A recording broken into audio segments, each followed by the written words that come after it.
तो बच्चों, अब हम लोग इस पाठ का प्रश्न अभ्यास करेंगे।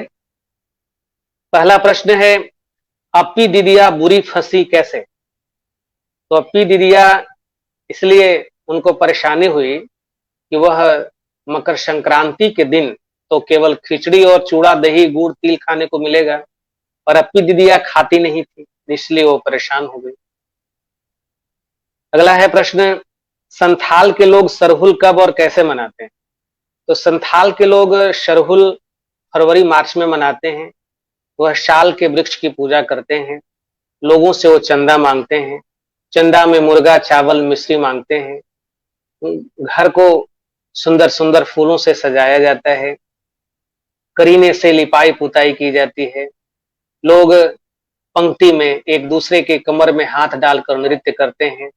चंदा मांगते हैं, यानी कि वही मुर्गा और चावल मांगते हैं, मिश्री मांगते हैं। फिर खाते पीते हैं, नृत्य करते हैं, और प्रकृति के जो फूल हैं या जो पत्तियां हैं उनके भी वो साज श्रृंगार करते हैं। तो इस तरह से सरहुल का पर्व प्रकृति की पूजा है, प्रकृति के प्रति उनका एक अनुराग है। अगला प्रश्न है, आपके यहाँ फसलों के त्योहार को किस नाम से जाना जाता है और कैसे मनाया जाता है? तो आपके यहाँ फसलों के त्योहार को के किस नाम से? यही मकर संक्रांति के नाम से, तिल संक्रांति के नाम से मनाया जाता है। कैसे मनाया जाता है? तो कैसे मनाया जाता है हम लोग तो चर्चा किए हैं, अब इसका आप लिख कर उत्तर लाएंगे। यह प्रश्न मैं आपको गृह कार्य के रूप में दे रहा हूं कि मकर संक्रांति आप कैसे मनाते हैं। अगला प्रश्न है, मकर संक्रांति के दिन तिल को किस रूप में प्रयोग करते हैं? तो मकर संक्रांति के दिन तिल का विशेष महत्व है। इस दिन पानी में तिल डालकर स्नान किया जाता है। तिल का दान किया जाता है। तिल का लड्डू, तिल का तिलकुट खाया जाता है। तिल का हवन भी किया जाता है। तो इस तरह से तिल का कई तरह से उस दिन हम लोग विशेष अनुष्ठान करते हैं। अगला प्रश्न है बच्चों, दो स्तंभ हैं। एक स्तंभ में त्योहारों के नाम हैं और दूसरे स्तंभ में राज्यों के नाम।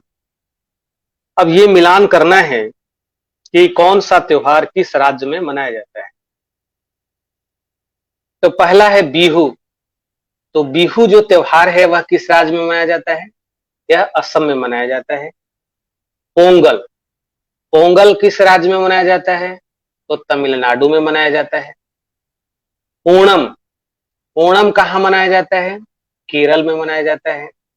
मकर संक्रांति यह कहाँ? बिहार में मनाया जाता है। लोहरी तो पंजाब में मनाया जाता है। सरहुल झारखंड में मनाया जाता है। और पतंग पर्व गुजरात में मनाया जाता है। अगला है, निम्नलिखित वाक्यों के आगे कोष्टक में सही या गलत का निशान लगाइए। तिलकुट गया से आया था, तो यह वाक्य सही है या गलत? तो यह वाक्य सही है। अगला प्रश्न है, भारत में फसलों का त्योहार अप्रैल के मध्य में मनाया जाता है। नहीं, यह गलत है। यह जनवरी मध्य से शुरू होता है। अगला प्रश्न है, सरहुल का जश्न 4 दिन तक चलता है। तो सही है, सरहुल का जश्न 4 दिन तक चलता है। पोंगल पर्व में साल के पेड़ की पूजा की जाती है। नहीं, ये गलत है। अगला प्रश्न है, इसके अतिरिक्त आपको कौन सा त्योहार पर्व अच्छा लगता है, उसे आप कैसे मनाते हैं, अपने शब्दों में लिखिए। तो आपको कौन सा त्योहार अच्छा लगता है? कई प्रकार के त्योहार हैं, होली, दशहरा, दीपावली, मकर संक्रांति, कई प्रकार के पर्व त्योहार हैं। तो उसमें आपको कौन अच्छा लगता है उसके बारे में आपको लिख करके लाना है। आप उसे अपने शब्दों में लिखेंगे। यह आपके लिए गृह कार्य का प्रश्न है। अगला प्रश्न है, हिंदी महीनों के नाम लिखिए तथा उस महीने में मनाए जाने वाले पर्वों का उल्लेख कीजिए। तो हिंदी महीना कौन कौन है? तो हिंदी महीना जो शुरू होता है वह चैत्र से शुरू होता है। चैत भी कहते हैं, चैत्र भी कहते हैं। तो पहला महीना हुआ चैत। तो चैत में कौन त्योहार मनाते हैं? तो रामनवमी मनाते हैं। चैत के बाद वैशाख। वैशाख में कौन मनाते हैं? तो वैशाखी पर्व मनाते हैं। उस दिन हम लोग सतुआन मनाते हैं, सत्तू खाते हैं, गुड़ खाते हैं, वो त्योहार मनाते हैं। वैशाख के बाद ज्येष्ठ। जेठ में भी पर्व त्योहार मनाया जाता है। जेठ में कौन त्योहार मनाया जाता है? तो बुद्ध पूर्णिमा मनाया जाता होगा। जेठ के बाद आषाढ़। आषाढ़ में कौन मनाया जाता है त्योहार? तो आषाढ़ में गुरु पूर्णिमा मनाई जाती है, आषाढ़ पूर्णिमा को। आषाढ़ के बाद सावन। सावन में कई त्योहार मनाए जाते हैं, जैसे नागपंचमी मनाई जाती है, रक्षाबंधन मनाया जाता है। सावन के बाद भादो। भादो में कौन? तो भादो में भी कई त्योहार हैं, जैसे आपका कृष्णाष्टमी हो गया, जन्माष्टमी, तीज मनाया जाता है, जीवित पुत्रिका मनाया जाता है व्रत। इसके बाद भादो के बाद आश्विन। आश्विन में तो दुर्गा पूजा है ही। आश्विन के बाद कार्तिक। कार्तिक में कौन? तो दीपावली। अगहन। तो अगहन में कौन पर्व त्योहार मनाया जाता होगा? आप जरूर ढूंढिए। अगहन के बाद माघ। कार्तिक, अगहन, और अगहन के बाद पूष। पूष महीना में भी पर्व त्योहार होंगे। पूष के बाद फिर माघ। तो माघ में कौन? तो माघ में बसंत पंचमी मनाया जाता है। और पूष में और अगहन में, अगहन और पूष में ही मकर संक्रांति का पर्व पड़ता है। इसके बाद पूष हुआ, माघ हुआ, माघ में बसंत पंचमी, और फिर माघ के बाद फागुन। फागुन में होली। तो इस तरह से सभी महीनों में कोई न कोई पर्व त्योहार होते हैं। अगला प्रश्न है, निम्नलिखित पंक्तियां भोजपुरी में लिखी हुई हैं, इन पंक्तियों को आप अपनी मातृभाषा में लिखिए। इसमें भोजपुरी में लिखा हुआ है कि आज ई के उठे के नईखे का, बोला जल्दी तैयार होकर सर। ये भोजपुरी में है। इसका हिंदी क्या होगा कि आज इन लोगों को नहीं उठना है, बोलिए जल्दी तैयार होइए। तो मातृभाषा हिंदी में ऐसे बोल सकते हैं। अगला वाक्य है, जा भाग के देखा केरा के पता आइल की ना। तो भोजपुरी भाषा में है। मातृभाषा हिंदी में क्या होगा? जाकर भाग कर देखो केला का पत्ता आया कि नहीं। तो हिंदी में ऐसा बोल सकते हैं। अब व्याकरण से संबंधित कुछ प्रश्न हैं, जैसे भाग्यशाली। तो भाग्यशाली से मिलता जुलता दूसरा शब्द शक्तिशाली, इससे मिलता जुलता शब्द समृद्धशाली। इसी तरह से जो शब्द दिए गए हैं उससे आप उसी के आधार पर तीन तीन शब्द बनाना है। तो बुराई, तो बुराई के आधार पर तीन और शब्द क्या होंगे? तो अच्छाई, भलाई, मिठाई। गाड़ीवान, गाड़ीवान का क्या होगा?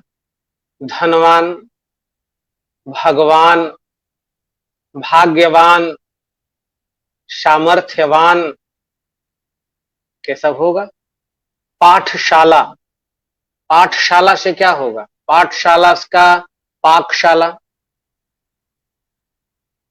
धर्मशाला, अतिथिशाला, रंगशाला। मचिया, तो मचिया से मिलता जुलता शब्द क्या होगा? खटिया, पहिया, हंसिया, ये सब शब्द होंगे। व्याकरण से ही है प्रश्न कि इन शब्द समूहों को वाक्य से स्पष्ट कीजिए। जैसे तिल तिल जलना, तो तिल तिल जलना मतलब बराबर कष्ट में रहना, दुखित होना, तो तिल तिल जलना का वाक्य क्या बनाएंगे? तो इसका वाक्य ये हो सकता है कि मोहन अपने परीक्षा में असफलता को लेकर तिल तिल जलता है। मोहन परीक्षा में असफलता को देखकर तिल तिल जलता है। फिर है तिल रखने की जगह, तो इसका वाक्य क्या होगा? मेले में इतनी भीड़ थी कि तिल रखने की जगह भी नहीं थी। मेले में इतनी भीड़ थी कि तिल रखने की जगह भी नहीं थी, मतलब कि बहुत भीड़ थी। तिल का ताड़ करना, तो उसकी बातें तिल की ताड़ होती हैं, या वह अपनी बातों को तिल का ताड़ बनाकर कहता है। तिल का ताड़ बनाना का मतलब कि अपनी बातों को बढ़ा चढ़ा कर कहना। तिल मिलाना, सोहन अपनी शिकायत सुनकर तिलमिला उठा। तिलमिलाना मतलब गुस्से में होना। तिल दान करना, तो मकर संक्रांति के दिन तिल दान किया जाता है। इस तरह से वाक्य को आप बना सकते हैं। अगला है कुछ करने को। आपके यहाँ किन किन त्योहारों और अवसरों पर किस किस तरह के गीत गाए जाते हैं, कोई गीत कक्षा में सुनाइए। तो आपके यहाँ अनेक पर्व त्योहार मनाए जाते हैं, तो उन पर्व त्योहारों पर गीत भी गाया जाता है। जैसे होली का गीत गाया जाता है, छठ पर्व मनाते हैं तो छठ पर्व का गीत गाया जाता है। तो इस तरह से कई पर्व त्योहार हुए जिन पर विशेष गीत गाया जाता है। तो आपको वह गीत याद करना है, लिख कर लाना है, सुनाना भी है। आप छठ का गीत या होली का गीत याद करके आप जरूर आएंगे। तो बच्चों, यह जो पाठ है जिसे आपने पढ़ा, यह फसलों के त्योहार से संबंधित है। यानी कि हमारे देश में कई ऐसे पर्व त्योहार हैं जो फसलों की तैयारी के खुशी में मनाया जाता है। और जब फसल तैयार हो, फसल पक गए हों, या उनके अनाज घर में आने की उम्मीद हो, तो किसानों में, मजदूरों में, महाजनों में खुशी का माहौल होता है। वे खुश होते हैं और इस अवसर पर वह पर्व त्योहार के रूप में भी उत्सव मनाते हैं। हमारे जीवन में पर्व त्योहार का बहुत अधिक महत्व है। पर्व त्योहार ही हैं जो हमारे जीवन को खुशियों से, अनुराग से, प्रेम से भर देते हैं। हमारे जीवन में खुशियां और ताजगी आ जाती है और हमारा जीवन फिर से नवजीवन प्राप्त कर लेता है और हंसी से, खुशी से, प्रेम से जीने के लिए आगे पथ पर बढ़ चलता है। तो बच्चों, मैं यह पाठ यहीं समाप्त करूंगा। आप सभी को का बहुत बहुत धन्यवाद, बहुत बहुत शुभकामनाएं। शुभ रात्रि।